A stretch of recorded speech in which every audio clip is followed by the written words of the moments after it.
Hi, in this video we're going to be going through a really common, a classic really programming task, which is replicating the game FizzBuzz. This was used, I say was because it's sort of too popular now, but was used as a common interview question because it's not too hard to do, but if you can't program you can't do this. So the required knowledge is what we've looked at so far in this playlist if you have used this playlist, but really for this appending to lists and also printing from lists, using different loops, in particular while loops, and using the modulo operator as well. So FizzBuzz as a game, you may have well played it in maths. I certainly remember playing it on a Friday afternoon in maths when the teacher ran out of things to do. What it works is you count up from 1, so you're counting up from 1, 2, 3, 4, 5, but any multiple of 3 is replaced by the word fizz, so you go 1, 2, fizz, and any multiple of 5 is replaced by the word buzz, so you'll go 4, buzz.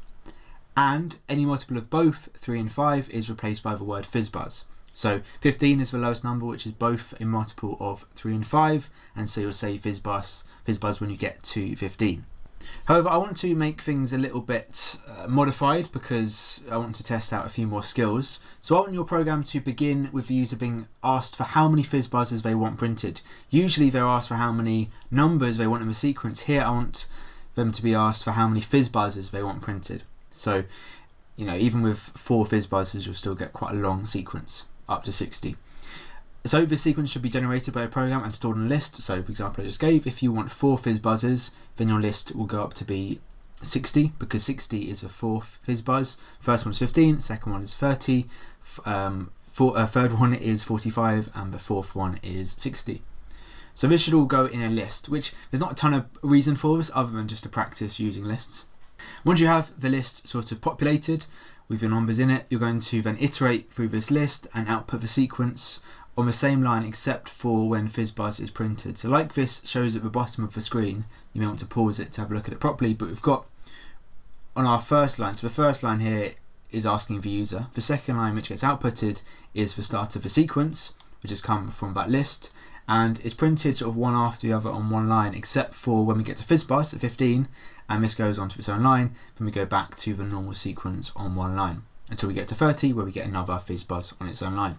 Being able to replicate formatting like this when printing is a valuable skill as well, because by default, printing is not going to make it look like this. So try and match this formatting exactly.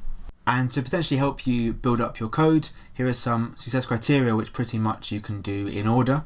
So you're going to use user input, you're going to use iteration and selection, you're going to use a list method, you're going to use a modulo operator you should use a modulo operator, and then also use a boolean, also called a logical operator.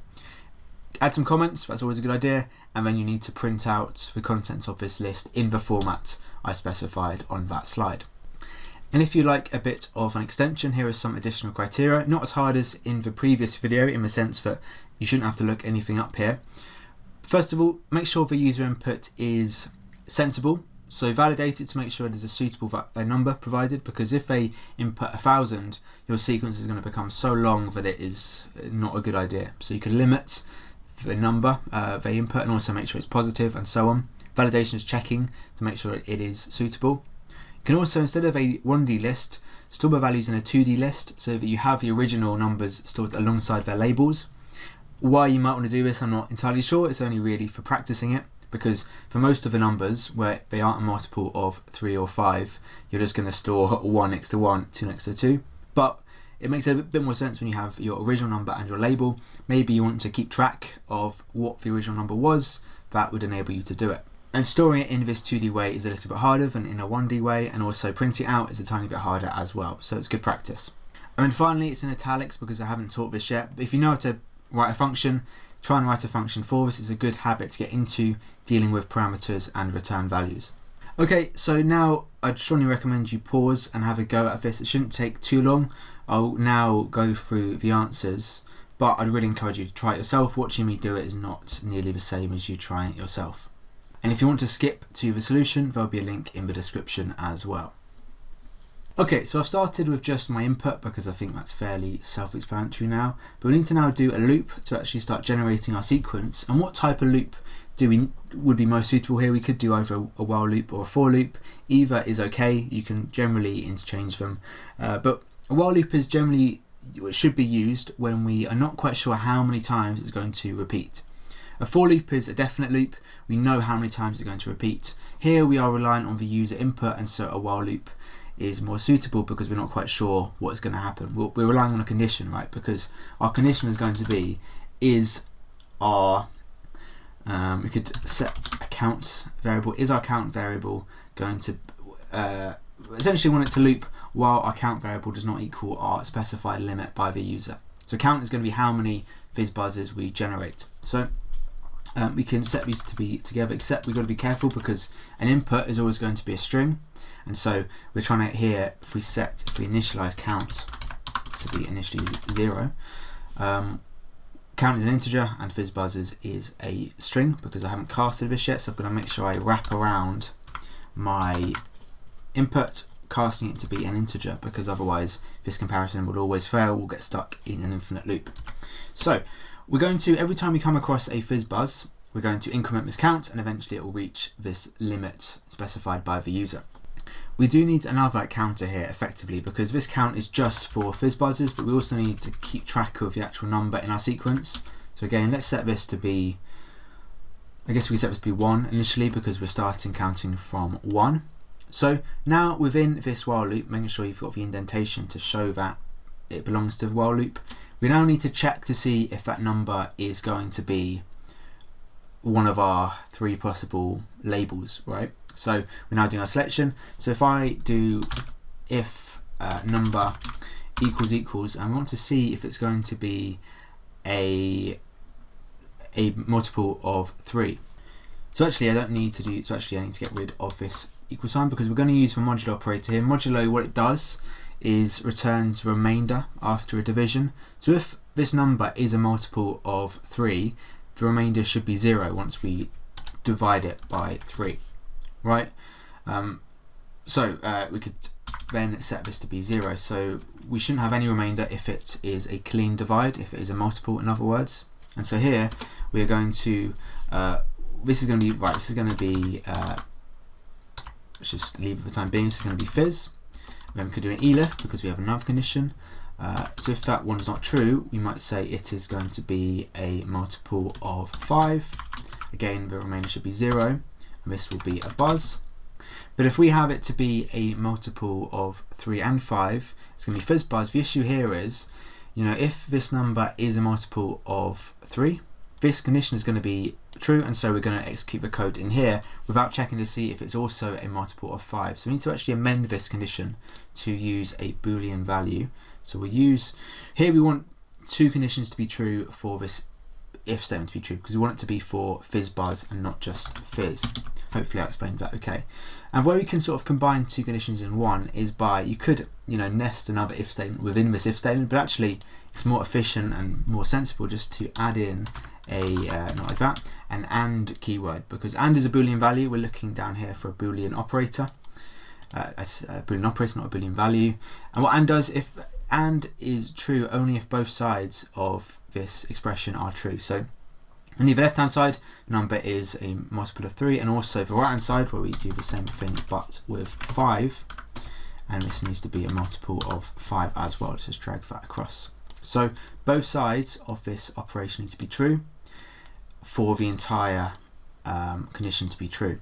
So here this is FizzBuzz, and then we can check to see if it's just Fizz or just Buzz. The order here doesn't matter so much. Number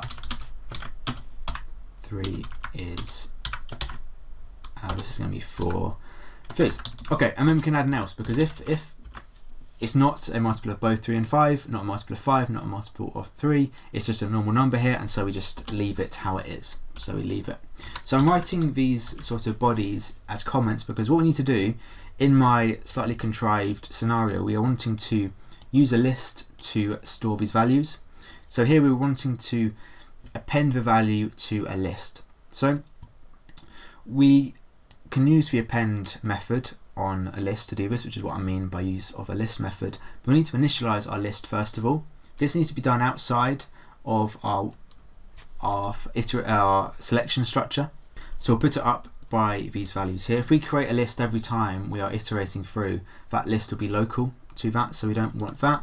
We want to have we want it to be accessible by our entire program, because later we're going to print it. So we'll initialize the list right at the top. Let's call this sequence, and this is going to be initialized to be an empty list, so just 2 square brackets back to back. And now we can append our values to this sequence. So the way we do this is by referencing our list, which I've called sequence. It's a method here, so we follow it with our full stop and then the method name, which is just append. We have brackets, and inside brackets is where we put the value we want to append. So here we're wanting to append, if it's a multiple of 3 and 5, we're going to append FizzBuzz as a string. I think I did FizzBuzz and an exclamation mark, and we do the same with our other sort of labels here. So this will be, this one is buzz without the exclamation marks, not as exciting, and then also fizz down here. And then if it's our leave, if it's just a normal number, we're just going to append the number itself. It doesn't need to be a string here, we can append it as it is, which is an integer. So we're just appending number here. Now we need to make sure after this whole thing is done, after we end this sequence of selection with different clauses, outside of it we need to make sure we increment our number. So in every loop we are adding 1 to our number. We can do this using the augmented assignment operator to make it a little bit shorter. So number plus equals 1, because we're now looking at the next number in the sequence. We also need to be careful, because right now we're going to be stuck in an infinite loop, because count is never going to equal FizzBuzzes, because we are not doing anything with count. Count is always going to be 0. So unless the user enters 0, we are screwed. So we need to make sure we are increasing the count, and we're going to do this when we are getting a FizzBuzz, right? Because that's what we are counting in this case. So count also incremented, but only when we have FizzBuzz there. Okay, we're not quite done, because we're not actually printing anything yet, but we can just sort of test this by just at the end of this whole thing, once we leave this while loop, just by printing the sequence, the list, which is not a very pretty way of doing it, but it will at least allow us to check our code. It's probably a better idea to test it more frequently than I have here already. Let's just do an easy one, let's just do 2, and let's see what we get. Does this look pretty much right? It does. So that is good, because we're going up to 30 is our second FizzBuzz and 15 is our first one. So it looks like that's working well, or working okay at least. The main thing here is I would say the order of your selection, because I got it wrong. First of all, as you saw, I had to change around my conditions, because I realised that actually if we get the order wrong, it's going to check to see if it's a multiple of 3 or 5 and never actually check to see if it is FizzBuzz as well. So we need to check that first and then move on to our sort of sub conditions below that. And also making sure our condition in our while loop is met at some point, right? If we didn't add in this count, we'd be stuck in an infinite loop. So that would be obviously a big problem. Let's just test that and see what it looks like if we would have forgotten that. Let's just do 2, I only want 2, but it's going to presumably, well, we're never going to see our sequence because we're not printing it as we go. Anyway, that was not worthwhile showing. So now we want to print out this sequence in a nicer way than just printing out the raw list. So once the list is generated, we need to then iterate through it again. Here, maybe a for loop is most appropriate, because we have this list, we know how many items are going to be in the list, and so we can just iterate through it. And also for loops in Python are quite nice, because we can just do for item in our list name, which is sequence, and it will go through each item one by one. So we're wanting to print this, but if I just print item, it's not going to print it in the way we want it to, in the way I specified in my sort of criteria.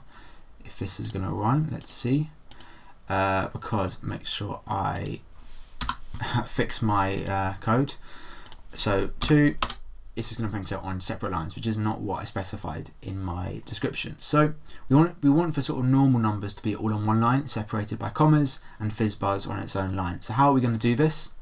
Well, by default, print always goes onto a new line. So print kind of ends with our new line character, which I assume I've taught this in tutorials, is the backslash. So this backslash n, not just backslash on its own, this backslash n tells the computer to go onto a new line. So it ignores this and tells it to go onto a new line, but print by default has this anyway. So we can change this by adding a comma after item and using the n value, which is hidden by default or isn't, you need to actually access, to change what is going to be at the end of each print statement. So here we want just a comma and maybe, do we need a space? Maybe not, just to save a bit of space. So by default this is going to be a \n, but we don't see that, which is what I was trying to say, but we can change this to be just a comma or whatever we want it to be. Okay, so that is one thing we can do. Let's just try this, but it's not going to quite fix it properly. Refresh that. So it's now all on one line. So it doesn't look like it is because I've only got so much space, but that should be all on one line separated by commas. It's better, but not exactly what I want. FizzBuzz is going to be embedded in all of the normal numbers. So what we could do is just for FizzBuzz, make an exception and make sure the print is normal. So we can use another if statement here, embedded or nested in this for loop. So if the item equals FizzBuzz, we are going to instead just print the item without any comma after it, so it gets its own line, and then anything else is going to be else. Let's have a look at this. How is this going to work? How many FizzBuzzes do you want? We want 2, and so this does not quite work because the print new line goes after this FizzBuzz. So instead, let us make sure we are adding a new line character before this as well. So before our item, which is FizzBuzz here, we are going to add a new line character. So I can do /unite. In fact, we can just change this to be FizzBuzz because we know what it is. But this new line character should make it sort of a fresh line before each FizzBuzz. Let's have a look. So now that's sort of fixed. So we're pretty much there. The only thing is, I don't particularly want, I don't think, this comma after 14 because it just looks a little bit strange. I'd rather get rid of the comma. That was in my specification as well. So let's see what we can do about this. Alright, so I've taken a second to think about this myself because it's not, I don't know, often when you're trying to formatting printing in a specific way, it's a bit of a bodge job because every scenario requires different formatting. There are more advanced Python features which make formatting a bit easier, but for now, we can do this using just what we've covered in the tutorials so far. However, this for loop is not particularly helpful to us. I chose this one because it's the most obvious. If you want to go through a list, Python makes it really, really easy. For item and sequence, it's easy, right? You can just have access to the item and print it out. However, that's not always sufficient, and it isn't in this case because it would be useful here to have access to the index of the item as well, so its position in the list. And so we could have a counter and use that as an index, set that to be 0, but let's just do it properly and just quickly convert this for loop into a different version which is a bit more useful to us. So we want to do for I for index in range this time, so using range as opposed to just telling it what the list is. And this range is going to start at 0 because the indexing starts counting from 0, and it's going to go up until the end of the list. So len of sequence, like so. Make sure I've got those 2 brackets. Python always counts up until the last one without including the last one, which is why we don't need to do len sequence -1 to account for the 0 indexing. So this will work, but now we need to change our code a little bit here. So we haven't got access to item anymore, we haven't got that variable, so we need to start indexing it instead. So do sequence and then have our square brackets and index it using the I counter in this case. However, we need to take a slight step back because we want to change how we're formatting and not just rewriting the loop. So the reason why I've switched to the indexing is there's a few ways you could do this, right? You could use the fact that 15 is the lowest common multiple for both 3 and 5, and so FizzBuzz always occurs at the same point after 15 numbers. You could use that, but I think it's probably best if we maybe try and create a slightly more general version, say if FizzBuzz changed as a game in the future. So what we could do, we could be looking to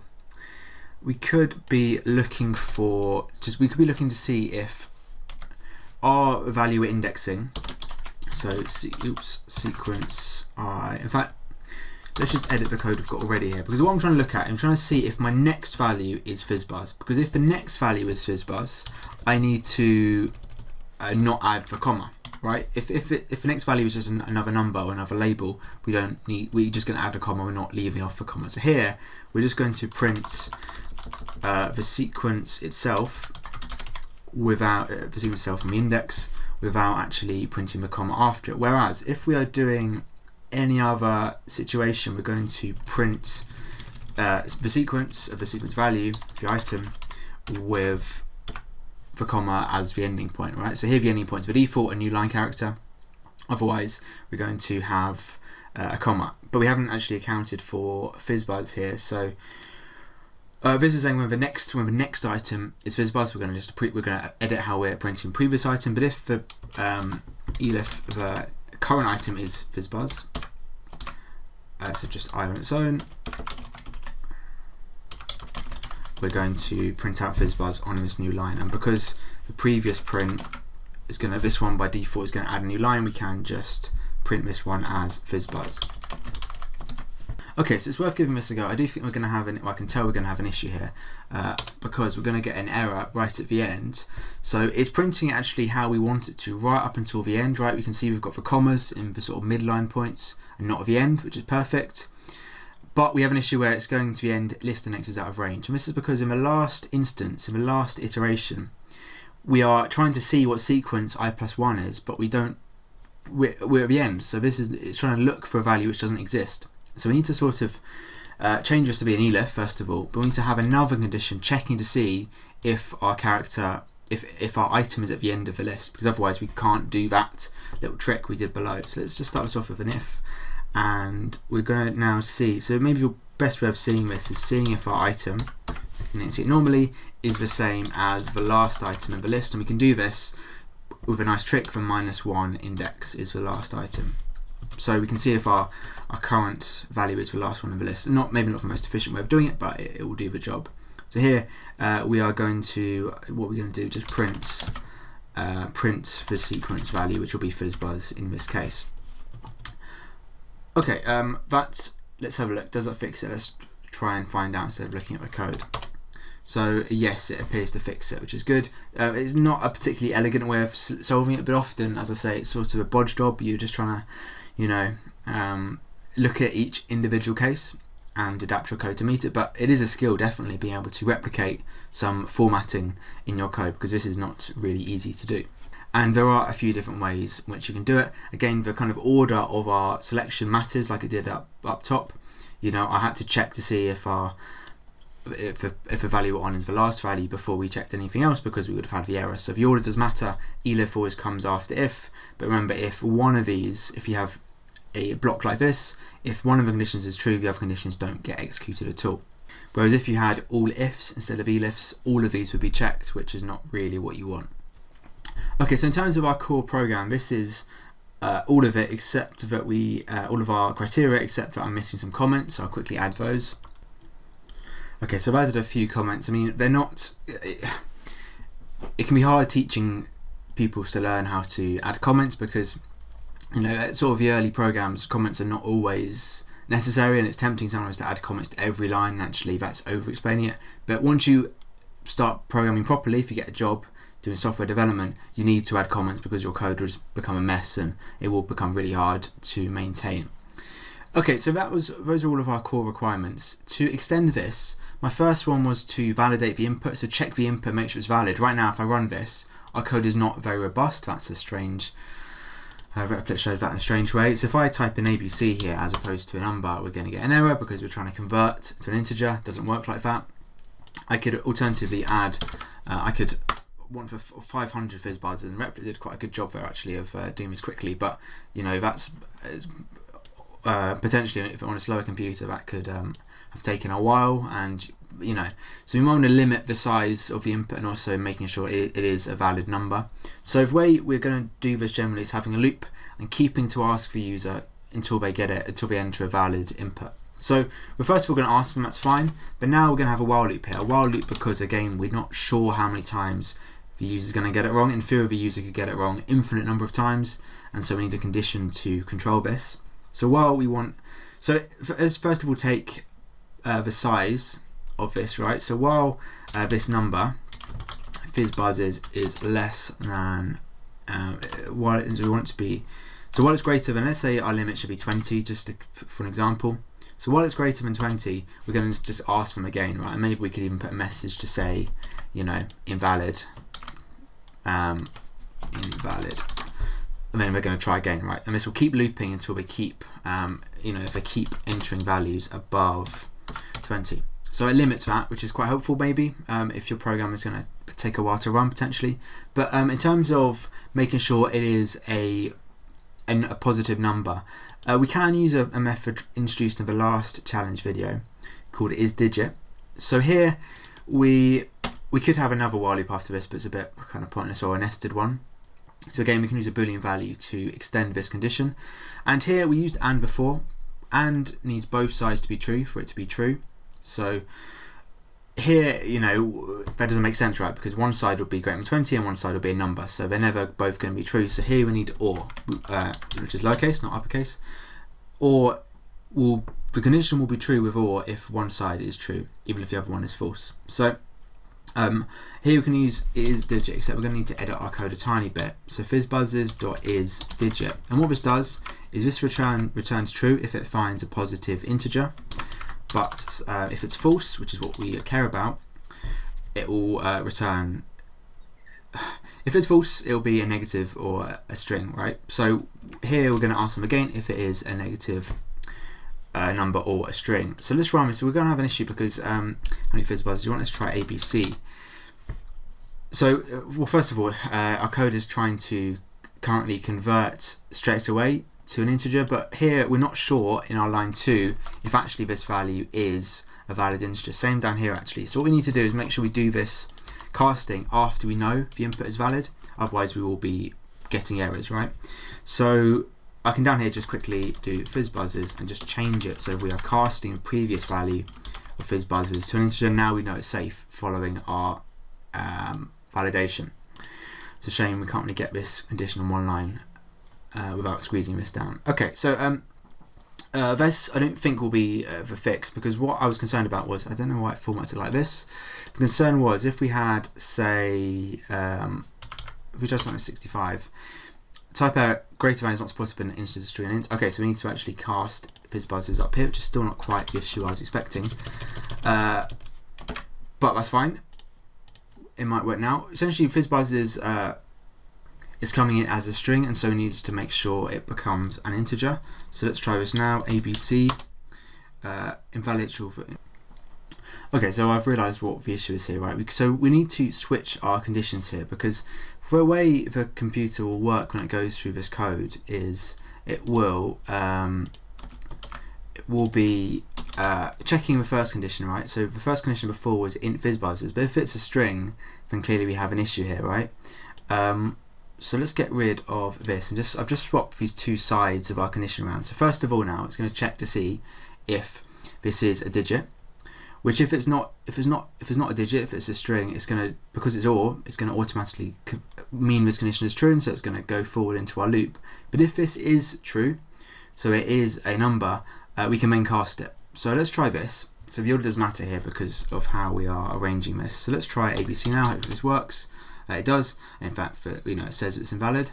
Let's now try 25, which again works. It says it's invalid, but now 19 should be all right, and that works. Okay. So just to say that again, I'm not sure how clear that was because I was trying to figure it out myself. We have this while loop here, right? We have a condition with two sort of sides to it, two expressions either side of OR. Beforehand, when it wasn't working, I was checking to see if our value is an integer and greater than 20, but we were casting it, and so if it was a string, if the user had inputted ABC, it's trying to cast it to be an integer, and it can't do that to make the comparison. But changing the order around, first of all, it's checking to see if it is a digit.